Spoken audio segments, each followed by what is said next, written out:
কোনটা খাবো, চটপটি না ফুচকা? চটপটি না ফুচকা? হাই, আসসালামু আলাইকুম। আমার কিন্তু দুইটাই চাই। আপনারা কোনটা খেতে পছন্দ করেন, ফুচকা না চটপটি?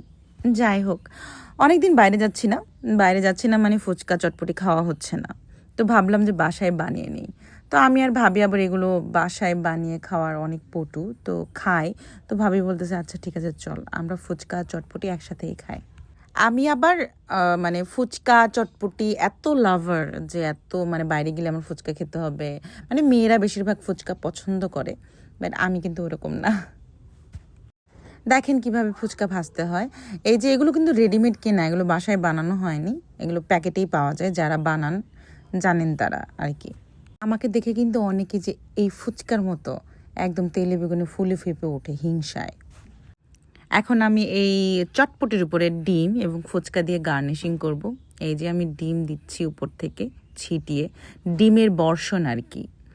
এরপরে আমি ফুচকা নিয়ে আসব, এরপর হবে ফুচকার বর্ষণ।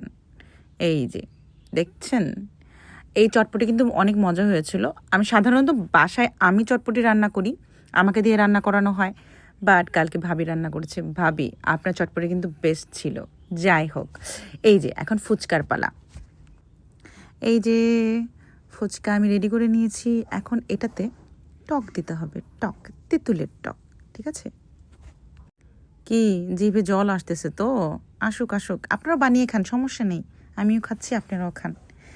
এই যে তেঁতুলের টক, তেঁতুলের টকে একটু মিষ্টি বেশি দিলে কিন্তু ভালো লাগে। এই যে চুবিয়ে চুবিয়ে খেতে আমার অনেক ভালো লাগে। উফ, মুখে জল আনার মতো, আবার খেতে মন যাচ্ছে। ভালো থাকবেন, বাই।